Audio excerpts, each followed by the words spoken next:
बर आता ह्या खोंडाचं नाव काय? राया. का बरं राया नाव ठेवले? ती रीलला बघून ठेवलंय मी. रील आलती मला एक.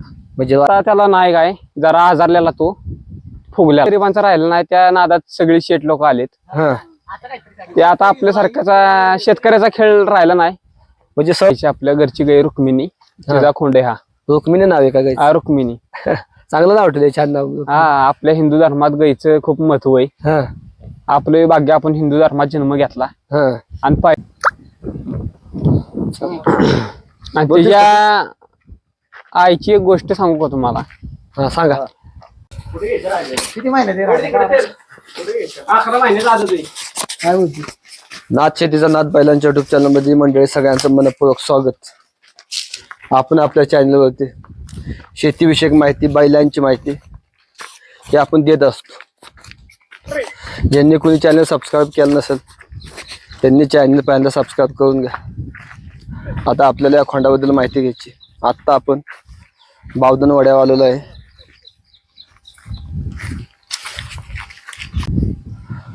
बरं, स्वागत आहे तुमच्या चॅनलवरती. धन्यवाद. तुमचं नाव सांगा पहिल्यांदा. माझं नाव राज संभाजी पिसाळ, राहणार बावधन, तालुका वाई, जिल्हा सातारा. बरं आता ह्या खोंडाचं नाव काय? राया. का बरं राया नाव ठेवले? ती रीलला बघून ठेवलंय मी. रील आलती मला एक. म्हणजे राया नाव सोशल मीडियावर मी बघितलं. बरं. तुमचं आता शिक्षण काय झालेलं आहे? माझी डिग्री झाली NTC मध्ये. बरं. आता जॉबच्या शोधात आहे. बरं आता ह्या खोंडाचं वय काय? होय, आता 11 महिन्याचा आदच आहे बघा हा. कुठल्या वळूची पैदास आहे? वळू तो खालचा आहे, नाव सांगता येणार नाही. पहिल्या मालकानं भरली गाई. बरं असू दे, चला. आता आपण गावान असताना आणलेली बघा, 6-7 महिन्याची. बरं, त्याला रती पाणी काय देता? रतीब आता त्याला नाही काय, जरा आजारलेला तो फुगल्याला. काय झालं होतं? जर ती लय ते रतीब जास्त चालता त्याला, ते फुगलेला पोट म्हणजे रतीब जास्त झाल्यामुळे फुगला होता. हा, त्यामुळे तेव्हा तब्येत कमी केली. वाढला काय नाही, फक्त तब्येत कमी केली ते आम्हीच. डॉक्टरांच्या सल्ल्या? डॉक्टरांच्या सल्ल्याने. बरं आता ह्याच्या मागे बैल होती का तुमच्याकडे? त्याच्या माघारी आमच्या नानांच्या काळात होती बघा, आजोबा विलास पिसाळ. हा, त्यांनी पाळलेली बैल. हा. हा. आणि वडिलांच्या काळात? वडिलांना नाद म्हणता येणार नाही, पण ते कामानिमित्त बाहेर होते, त्याच्यामुळं खंड पडला होता का? हा, खंड पडलेला. आता तोच नाद जोपासायचा प्रयत्न चालू आहे पुन्हा. बरं, आता बगाडासाठी का शर्यतीसाठी? बगाडासाठी. शर्यतीचा नाद नाही आपल्याला, लागलं त्यालाच लागला. म्हणजे काय तुम्हाला? नाही, तो नाद आता काय गरिबांचा राहिला नाही, त्या नादात सगळी शेट लोक आलेत. हा, ते आता आपल्यासारख्याचा शेतकऱ्याचा खेळ राहिला नाही. म्हणजे सर्वसामान्यांचा खेळ राहिला नाही. त्या खेळात आता मैत्रीपेक्षा पैशाला किंमत जास्त दिली जाते. म्हणजे पैशाला जास्त महत्व आलं. हा, पैशाला जास्त महत्व आले. कारण की पहिला देताना म्हणा वायदी अडचण येतात ना खूप. हो. तेव्हा शर्यती बिर्यती बघायला गेलता का नाही? शर्यतीला आपण एक पुसेगावचं मैदान खेळलेलं. ह्याच्या आधी एक खोंड होता खंड्या म्हणून, त्याच्यावर खेळलेलं. काय टाकाटाकीत झालतं जरा. टाकाटाकी म्हणजे आपली गाडी 2 नंबरला उतरलेली आणि त्या दुसऱ्या गाडीनं गटपास केला. तुमचंच होतं का खोंड? खोंड आपलाच होता घरचा. म्हणजे तुम्ही शर्यतीला पूर्वी गेलेला आहे? गेलेलो. खोंड बिंड घेऊन गेलेलो. तवा कसा काय अनुभव तुम्हाला आला? तवा नाही, ती आपला नाही. आपण तिथंच जाणलं हा खेळ आपला नाही, म्हणून आपण बगाडासाठी हा घरचा दुसरा खोंड गडावला. बरं, बगाडाच्या खेळात आणि शर्यतीच्या खेळात काय तुम्हाला फरक काय वाटते? बगाडाचा म्हणजे खेळ रांगडा आला. रगील माणसं लागतात बगाडात. मैदानी खेळाला. बरं, आता तुमच्या आजोबांच्या काळात एखादा चांगला होऊन गेलेला बैलाची आठवण सांगा ना आम्हाला. आता मला तर काय आमच्या आजोबांच्या काळातली बैल आठवत नाहीत. वडिलांनी तुम्हाला सांगितलं असेल? वडिलांनी सांगितलं, एक पोपट्या म्हणून बैल होता मला वाटते. तर तो म्हणजे मरस्तवर आमच्या दावणीला होता. तेवढीच काही एक आठवण सांगितली असेल. कसं काय काम बिम त्यानं बगाडात बगाडाच होता की, बगाडाला त्यानं दुर्वी बी ओढली आपल्या बगाडाची. सगळे व्यवस्थितरित्या झाले. जुन्या काळात रस्ता पण नव्हतं ना? नव्हतं. तरपवता गाडा होता. हो, गाडा तरपवता. काय त्यात? बघा आता एक खोंड घरच्या गायचं कसं काय? हो, घरच्या गायची. आपल्या घरची गाय रुक्मिणी, तिचा खोंड आहे हा. रुक्मिणी नाव आहे का गायचं? रुक्मिणी.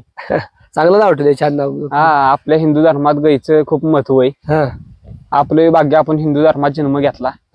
आणि पहिल्या शिवाजी महाराजांच्या काळापासून, त्याच्या आधीपासून गाईला दिवाळीच्या पहिल्या दिवशी वसुबारस म्हणजे तवा पुजलं जातं. हो हो हो. तिथूनच आपल्या सगळ्या हिंदू धर्मांच्या सणांना सुरुवात होती. हं. घरात एक आई तशी गोट्यात एक गाई पाहिजेच. हो हो हो. आणि गाईला माते समान दर्जा देणे हीच आपली पिढीजात आलेली परंपरा आहे. हो हो. त्यामुळे आपण एक ठेवली एक हौसनं. चांगली माहिती आहे हो तुम्हाला. हा, माहिती ठेवायच पाहिजे. हिंदू धर्मात आपण जन्म घेतलाय म्हणल्यावर माहिती पाहिजेच. आणि तिच्या आईची एक गोष्ट सांगू का तुम्हाला? हा सांगा. अहो अत्यंत गाय बाबरी, सावली पडून देत नाही माणसाची. म्हणजे उड्या मारते का? उड्या म्हणजे तिला येसन आम्ही पोट काजन टाप घालून बदलली तिची. बर. एवढी गाई इडी. मग दहा काढून देते का? दार एकदम शांत उभी राहते दार काढा. दहाला अजिबात काय करत? दाराला अजिबात नाही. मग असे का बरं अशी ही करते? काय आता तिच्या अंगचाच कार्यपान आहे तिला. म्हणजे पाळा चांगला आहे. पारा चांगला आहे. मग तुम्हाला वाटतंय का आता ही खोंड तशाच पद्धतीत होईल? आपल्या खोंड बघायला पण आता तशाच पद्धतीत खोंड हिचं- लागतात, बैल लागतात. होईल त्या पद्धतीनं होईल तसा होईल. आता काय आता त्याला दाखवायचा वळू दाखवला एक गावातलाच आपला जातवा नाही.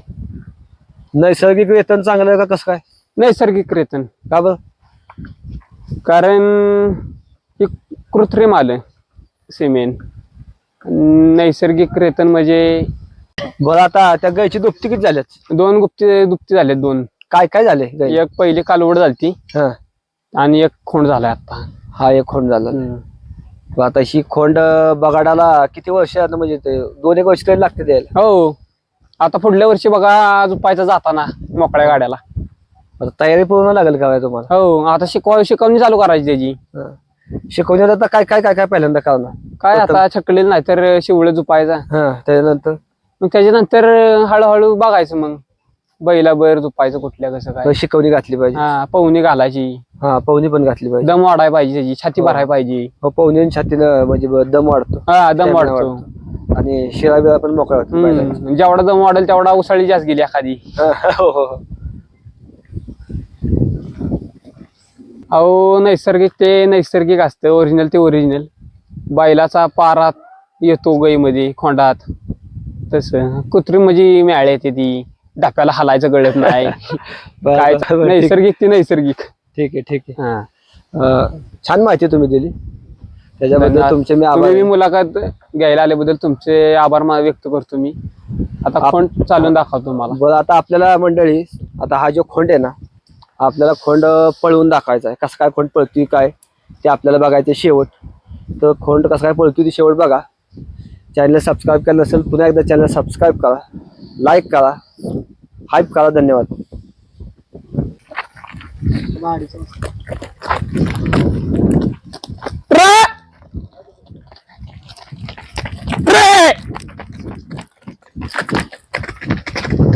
छान सुंदर पळतंय खोंड बघा. डायरेक्ट आता खोंड गोट्यातच गेली. गाईनं बघा आवाज टाकला, खोंड डायरेक्ट गोट्यात गेली. दरवाजा बंद आहे काय? हो या.